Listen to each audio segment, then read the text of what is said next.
എഴുത്തുകാരിയും ഫെമിനിസ്റ്റും പുരോഗമനവാദിയുമായ CS ചന്ദ്രികയെ ഞാൻ ഏറെ ആദരവോടെ കാണുന്നയാളാണ്. അവരുമായുള്ള എന്റെ രാഷ്ട്രീയ ഭിന്നത അവരെ ബഹുമാനിക്കുന്നതിനും വായിക്കുന്നതിനും ഒരു തടസ്സമായി. ശ്രീനിവാസൻ അറിഞ്ഞു കാണുമല്ലോ, രാവിലെ തന്നെ ഞാൻ എഴുന്നേവിട്ടപ്പോൾ കണ്ട ഒരു ന്യൂസാണ് ശ്രീനിവാസന്റെ വിടവാങ്ങല്. ഓക്കെ, അത് മാത്രമല്ല, എനിക്കിപ്പോൾ ഇവിടെ സംസാരിക്കാൻ മെയിനായിട്ടുള്ളത് ദിലീപിൻ്റെ കേസാണ്. അതാണ് എനിക്ക് നിങ്ങളോട് പറയാനുള്ളത്. ഇന്ന് പിന്നെ ദിലീപും ലാലും പരസ്പരം കണ്ടുമുട്ടി. എൻ്റെ പൊന്നും, ആദ്യം അതിൻ്റെ താഴെ ഞാൻ നോക്കുമ്പോൾ കുറേ കമൻസ് കണ്ടായിരുന്നു. ഓഹോ കള്ളന്മാർ ഒരുമിച്ചല്ലോ എന്നൊക്കെ പറഞ്ഞുള്ള കുറേ കമൻസ്. ആ വീഡിയോ ഞാനൊന്ന് വെച്ചുതരാം.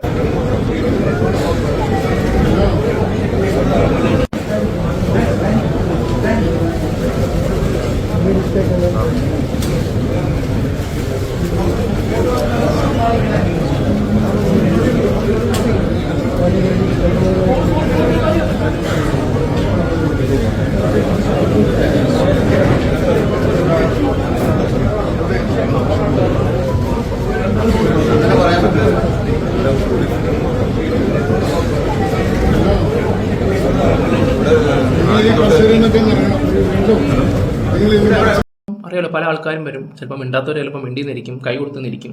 ഓക്കെ, ജനങ്ങൾക്ക് ഓരോരുത്തർക്കും ഓരോ രീതികളാണല്ലോ. നമുക്ക് അതിനെക്കുറിച്ചൊന്നും പറഞ്ഞിട്ട് കാര്യമൊന്നുമില്ല. ദിലീപ് വന്നു.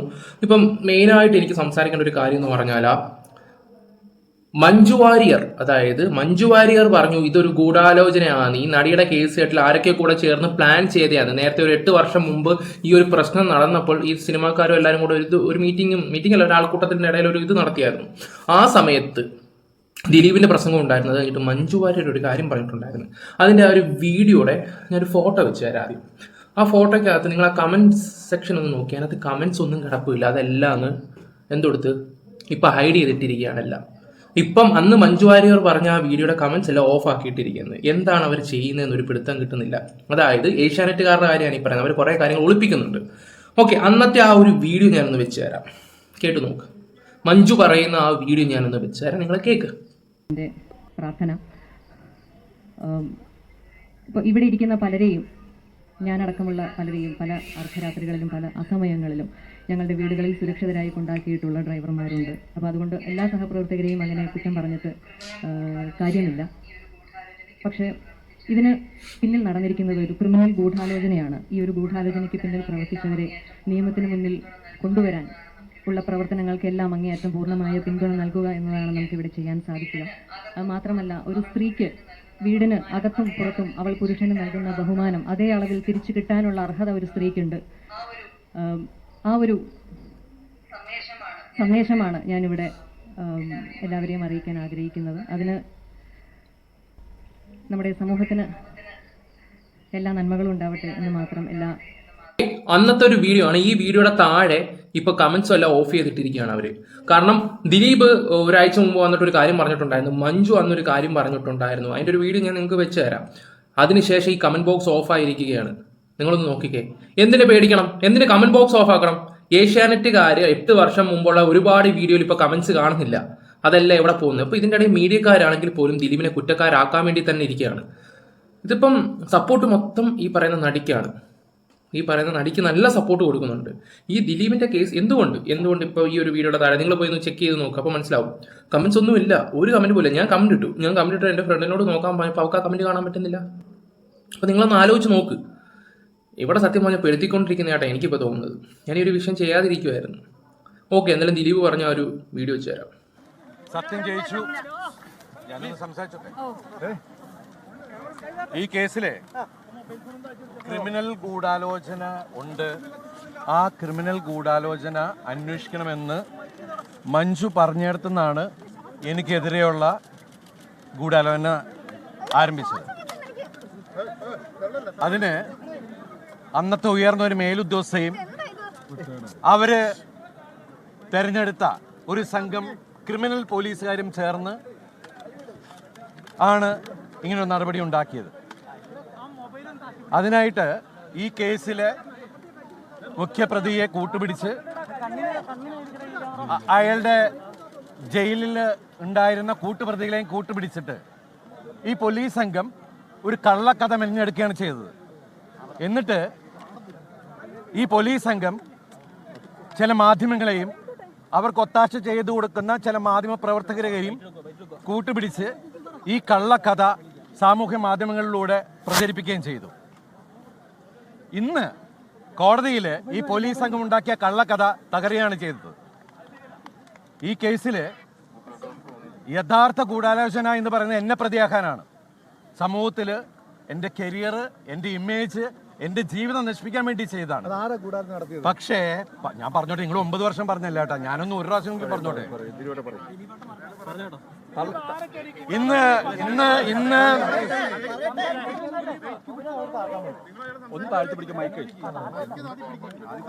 ഇന്ന് എനിക്ക് എൻ്റെ കൂടെ നിന്ന് എല്ലാ കുടുംബാംഗങ്ങളോടും, എൻ്റെ സുഹൃത്തുക്കളും അവരുടെ കുടുംബങ്ങളോടും, അതുപോലെ എനിക്ക് വേണ്ടി കാണാത്ത കേൾക്കാത്ത ആളുകൾ ഒരുപാട് പേര്, കോടിക്കണക്കിന് ആൾക്കാരെ എനിക്ക് വേണ്ടി പ്രാർത്ഥിച്ചിട്ടുണ്ട്. അവരോടൊക്കെ ഞാൻ ആത്മാർത്ഥമായിട്ടുള്ള നന്ദി പറയുകയാണ്. അതുപോലെ ഈ 9 വർഷത്തോളം എനിക്ക് വേണ്ടി അഹോരാത്രം എനിക്ക് വേണ്ടി അത് ആത്മാർത്ഥമായിട്ട് ഡിഫെൻഡ് ചെയ്ത എൻ്റെ പ്രിയപ്പെട്ട ലോയേഴ്സ്, അതിൽ നിങ്ങൾക്ക് എല്ലാവർക്കും അറിയാം രാമപിള്ള സാർ, അദ്ദേഹത്തിന് ഞാൻ എൻ്റെ ജീവിതം കടപ്പാട് ആത്മാർത്ഥമായിട്ടുള്ള നന്ദി പറയുകയാണ്. അതുപോലെ അദ്ദേഹത്തിൻ്റെ കൂടെയുള്ള സുജേഷ് മേനോൻ, പിന്നെ എൻ്റെ കോളേജ് മേറ്റ്, എൻ്റെ സീനിയർ ആയിരുന്ന ഫിലിപ്പ് ടി വർഗീസ്, അദ്ദേഹത്തിൻ്റെ അസോസിയേറ്റ്സ് ശുഭ, നിത്യ തുടങ്ങിയ മറ്റുള്ള ജൂനിയേഴ്സ്, അതുപോലെ സുപ്രീം കോടതിയിലെ മുകുൾ റോത്തഗി സർ, രഞ്ജിത റോത്തഗി, പ്രഗ്യമാം, വംശി തുടങ്ങിയ മറ്റുള്ള ലോയേഴ്സ്, എല്ലാവരോടും ഞാൻ ആത്മാർത്ഥമായിട്ടുള്ള നന്ദി പറയുന്നു. അതുപോലെ അപ്പോൾ നിങ്ങൾക്ക് ഈ വീഡിയോ ഏതാണെന്ന് നിങ്ങൾക്ക് ഏകദേശം മനസ്സിലായി കാണുമല്ലോ. അപ്പോൾ ദിലീപ് അന്ന് പറഞ്ഞത് തന്നെയാണ്, അതായത് 8 വർഷം മുമ്പ് ഈ പറയുന്ന മഞ്ജു പറഞ്ഞ ഒറ്റ കാര്യം കൊണ്ടാണ് ഈ പ്ലാനിങ്ങും കാര്യങ്ങളൊക്കെ നടന്നെന്നുള്ള രീതിയിലാണ് ദിലീപ് പറഞ്ഞു വെച്ചത്. ഓക്കെ, ഇപ്പം നിങ്ങൾ തന്നെ നോക്കിക്കേ, ഇപ്പോൾ ഈ നടിമാരുടെയൊക്കെ ഈ അന്ന് പറഞ്ഞ കാര്യങ്ങളും ഒക്കെ ഈ കമൻറ്റ് ബോക്സും കാര്യങ്ങളൊക്കെ ഓഫാക്കി വെക്കുമ്പോൾ ഇവിടുത്തെ മീഡിയക്കാരൊക്കെ ആരുടെ കൂടാന്ന് നിങ്ങൾക്ക് മനസ്സിലാക്കാൻ പറ്റും. എന്തിനു മാത്രം ഇദ്ദേഹത്തിനെ ടാർഗറ്റ് ചെയ്യുന്നു, ഇപ്പോഴും ഒരു ചോദ്യചിഹ്നമായിട്ട് ഇങ്ങനെ ഇരിക്കുകയാണ്. അതുപോലെ തന്നെ ശ്രീജിത്ത് പണിക്കർ ഒരുപാട് എന്താ പറയണ്ട നല്ല കാര്യങ്ങളൊക്കെ പറയുന്നുണ്ട്. അതുകൊണ്ട് ആൾക്കാർക്ക് അവിടെ അക്സെപ്റ്റ് ചെയ്യാൻ പറ്റുന്നില്ല ഇപ്പം ശ്രീജിത്ത് പണിക്കർ പറയുന്നത്. അതുകൊണ്ട് അദ്ദേഹത്തിനെതിരെ പരാതിയായിട്ട് കുറേ ചേച്ചിമാർ. നമുക്ക് അതിൻ്റെയും കൂടെ ഒരു വീഡിയോ വെച്ച് തരാം. നിങ്ങളൊന്ന് കണ്ടു നോക്കാം. എഴുത്തുകാരിയും ഫെമിനിസ്റ്റും പുരോഗമനവാദിയുമായ CS ചന്ദ്രികയെ ഞാൻ ഏറെ ആദരവോടെ കാണുന്നയാളാണ്. അവരുമായുള്ള എന്റെ രാഷ്ട്രീയ ഭിന്നത അവരെ ബഹുമാനിക്കുന്നതിനും വായിക്കുന്നതിനും ഒരു തടസ്സമായി എനിക്ക് അനുഭവപ്പെട്ടിട്ടേയില്ല. CS ചന്ദ്രികയുടെ നേതൃത്വത്തിൽ കുറേയധികം വനിതകൾ ഒപ്പുവെച്ച ഒരു പ്രസ്താവന സോഷ്യൽ മീഡിയയിൽ ഇപ്പോൾ വ്യാപകമാണ്. അതിൽ ഉൾപ്പെട്ടിരിക്കുന്ന ഒരു പേര് സ്വപ്ന സുരേഷിന്റേതാണ്. ഈ സ്വപ്ന സുരേഷ് വിവാദമായ സ്വർണ്ണക്കടത്ത് കേസിലെ പ്രതിയായ സ്വപ്ന സുരേഷ് ആണോ അതോ മറ്റേതെങ്കിലും സ്വപ്ന സുരേഷ് ആണോ എന്ന് എനിക്ക് വ്യക്തതയില്ല. എന്നാലും ഈ പ്രസ്താവന ഞെട്ടലോടുകൂടിയാണ് ഞാൻ വായിച്ചത്. ആ പ്രസ്താവന ശ്രീജിത്ത് പണിക്കർക്കെതിരെയാണ്. CS ചന്ദ്രിക സിന്ധു സുരുകുമാറും ഹർഷൻ പൂപ്പാറക്കാരനും അടക്കം 26 പേരെ ടാഗ് ചെയ്തുകൊണ്ട് ഇങ്ങനെ എഴുതി: ശ്രീജിത്ത് പണിക്കർക്കെതിരെ കേസെടുത്ത് അറസ്റ്റ് ചെയ്യണം. കേരള ഫെമിനിസ്റ്റ് ഫോറം മുഖ്യമന്ത്രിക്ക് നൽകുന്ന തുറന്ന പരാതി. നടി ആക്രമിക്കപ്പെട്ട കേസിന്റെ വിധി വന്നതിന് ശേഷം സാമൂഹ്യ നിരീക്ഷകൻ എന്ന് അവകാശപ്പെടുന്ന ശ്രീജിത്ത് പണിക്കർ എന്നയാൾ ദിനം പ്രതി ഈ കേസ് സംബന്ധിച്ച വീഡിയോകൾ സാമൂഹ്യ മാധ്യമങ്ങളിൽ പോസ്റ്റ് ചെയ്തു വരുന്നതായി ഞങ്ങളുടെ ശ്രദ്ധയിൽപ്പെട്ടു. കോടതി വിധി ആർക്കും വിശകലനം ചെയ്യാം എന്ന യുക്തിയുടെ മറവിൽ ഈ കേസ് തന്നെ കളവാണെന്നും തെളിവുകൾ പോലീസ് കൃത്രിമമായി ഉണ്ടാക്കിയതാണെന്നും വസ്തുതകളെ വളച്ചൊടിച്ച് നുണപ്രചരണത്തിലൂടെ 8ാം പ്രതിയായ ദിലീപിന് അനുകൂലമായ ഒരു പൊതുബോധം സൃഷ്ടിക്കാനാണ് ഇയാൾ ശ്രമിക്കുന്നത്. 8ാം പ്രതി നടൻ ദിലീപിനെ വെറുതെ വിട്ടതുൾപ്പെടെയുള്ള സെഷൻസ് കോടതി വിധിക്കെതിരെ സർക്കാരും ലൈംഗികാക്രമണ കേസിലെ ഇരയായ നടിയും ഹൈക്കോടതിയിൽ അപ്പീൽ നൽകുവാൻ തയ്യാറെടുക്കുമ്പോഴാണ് ഇയാൾ ഇത്തരത്തിൽ PR വർക്ക് ചെയ്യുന്നത്. ഹൈക്കോടതിയിലും തുടർന്ന് സുപ്രീം കോടതി വരെയും എത്താൻ സാധ്യതയുള്ള താരതമ്യങ്ങൾ ഇല്ലാത്ത ഈ കേസിൽ ഇന്നും ഇപ്പോൾ രക്ഷപ്പെട്ട നടന് വേണ്ടി നടക്കുന്ന വലിയ ആസൂത്രിത നീക്കത്തിന്റെ ഭാഗമാണ് ദിവസേനയുള്ള ഈ വീഡിയോ സംപ്രേഷണം. അന്വേഷണ ഉദ്യോഗസ്ഥരെയും പ്രോസിക്യൂഷനെയും താഴ്ത്തിക്കെട്ടുന്ന ബോധപൂർവമായ ഇത്തരം പ്രവർത്തനങ്ങൾ ഈ കേസിന്റെ സ്വതന്ത്രമായ ഭാവി നടപടികളെ ബാധിക്കുവാൻ കാരണമാകും. ഇതിനകം തന്നെ അത്യധികം പീഡനങ്ങൾ നേരിടേണ്ടി വന്ന പരാതിക്കാരിയെ സമൂഹത്തിന് മുമ്പിൽ കൂടുതൽ അപമാനിക്കുവാനും തെറ്റിദ്ധാരണകൾ പരത്താനും ഒറ്റപ്പെടുത്താനും കൂടിയാണ് ഈ വീഡിയോകൾ സാമൂഹ്യ മാധ്യമത്തിലൂടെ പ്രചരിപ്പിക്കുന്നത്. അതുകൊണ്ട് ശ്രീജിത്ത് പണിക്കർ എന്നയാൾക്കെതിരെ ഉടനടി കേസെടുത്ത് ഇത് സംബന്ധിച്ച വീഡിയോകൾ സോഷ്യൽ മീഡിയയിൽ നിന്നും ഉടൻ നീക്കം ചെയ്യണമെന്നും അത് പ്രചരിപ്പിക്കുന്നവർക്കെതിരെ കടുത്ത നിയമ നടപടി എടുക്കണമെന്നും ഞങ്ങൾ അഭ്യർത്ഥിക്കുന്നു. അഭ്യർത്ഥന ഒപ്പിട്ടിരിക്കുന്നവർ K. Ajitha, Eliyamma Vijayan, Mercy Alexander, CS Chandrika, advocate Asha Unnithan, advocate Asha Achi Joseph, doctor Binitha Thampi, Sreeja P, Anitha VR, Vasantha P, Rajalakshmi KM, Sheeba George, Rathi Menon, Shiji Johnson, Rilfa Rose Joseph, Swapna Suresh, doctor Jancy Jose, Savithri KK, Sonia George, Hameeda CK, R. Parvathi Devi, Geetha Nazeer, Suja Susan George, Sudha Devayani, Rajarajeswari, advocate Jalaja Madhavan, KV Bhadrakumari, Sulfith M, Kusuman Joseph, Neju Ismail, Rilfa Rose Joseph, Divya Diwakar, Gargi Harithakam, Sajitha Madathil, Geetha Thankamani, Rajitha G, Iris, advocate Sandhya, Seethadasan, Beenamol S G, Rohini Muthoor, Sheethal Shyam, Sreeja Neyyattinkara. ഇത്രയും പേരാണ്. ഇവരിൽ മിക്കവരെയും എനിക്കറിയാം. ശ്രീജ നെയ്യാറ്റിൻകരയെ പോലുള്ള ചിലരെ ഒഴിച്ച് മിക്കവരോടും എനിക്ക് ആദരവുമാണ്.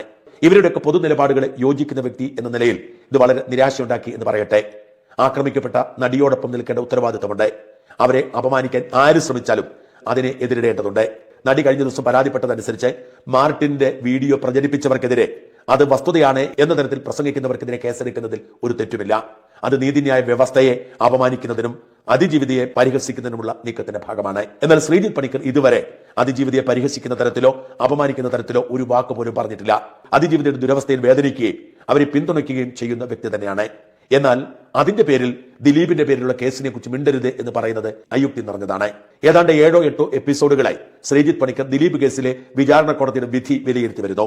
ഏതൊരു സാധാരണക്കാരനും അവകാശമുള്ള കാര്യം മാത്രമാണ് ശ്രീജിത്ത് ചെയ്യുന്നത്. ഇരയെ അപമാനിക്കാതെ കോടതിയുടെ കണ്ടെത്തലുകളും കോടതിയുടെ മുമ്പിലെത്തിയ സാക്ഷികളുമൊക്കെ വിലയിരുത്തിക്കൊണ്ട് എത്രമാത്രം ഈ അന്വേഷണ സംഘം പ്രോസിക്യൂഷൻ പരാജയപ്പെട്ടു എന്ന്. ഓക്കെ, ഇപ്പൊ ശ്രീജിത്ത് പണിക്കറിനെതിരെ കേസും കാര്യങ്ങളായിട്ട് കൊടുത്തിരിക്കുക. അദ്ദേഹം ഈ കേസിനെ കുറിച്ച് ഫുൾ ഡീറ്റെയിൽ പഠിച്ചിട്ട് നിങ്ങളൊന്ന് ആലോചിച്ച് നോക്കേണ്ട കാര്യം, കേസിന്റെ പേജ് തന്നെ ഒരു 1700ഓളം പേജ് ഉണ്ട്. അതെല്ലാം ഇന്ന് വായിച്ച് അങ്ങനെ ഓരോ കാര്യങ്ങൾ കറക്റ്റായിട്ട് മീഡിയയുടെ മുമ്പ് എത്തിക്കുന്നുണ്ട്. മീഡിയ ഇതൊന്നും തുറന്നു പറയുന്നില്ല. കാരണം എന്താണ്, മീഡിയക്കാർക്ക് ഇത് നല്ല രീതിയിൽ പങ്കുണ്ട്. അതെല്ലാം കേസിനകത്ത് പറയുന്നുണ്ട്. പിന്നെ അതുപോലെ തന്നെ ഈ ഒരു കേസിനെ കുറിച്ച് കൂടുതലും സംസാരിച്ച ഒരു YouTuber means Athul blogs, Athul ഇതിന്റെ കേസ് മൊത്തം ഇരുന്ന് സ്റ്റഡി ചെയ്തിട്ടാണ് ഈ ദിലീപിന് വേണ്ടി അതുൽ സംസാരിക്കുന്നത്. അതുലിന്റെ വീഡിയോ എടുത്ത് നോക്കുമ്പോൾ നിങ്ങൾക്ക് നല്ല രീതിയിൽ അറിയാം. ഒരുപാട് ഹാർഡ് വർക്ക് ചെയ്യുന്നുണ്ടാവും. അതുപോലെ തന്നെ ഇത്രയും പേജൊക്കെ ഇരുന്ന് ചിലപ്പോൾ അതുകൊണ്ടാണ് ഇപ്പോൾ ഡെയിലി അദ്ദേഹം 1-2 വീഡിയോസ് മാത്രം ഇട്ട് പോകുന്നത്. കാരണം ഇപ്പോഴും ഇരുന്ന് ആ ദിലീപിന്റെ കേസ് ഇരുന്ന് സ്റ്റഡി ചെയ്യുകയാണ്. ഏകദേശം ഒരു 1700 പേജോളം ഉണ്ട്.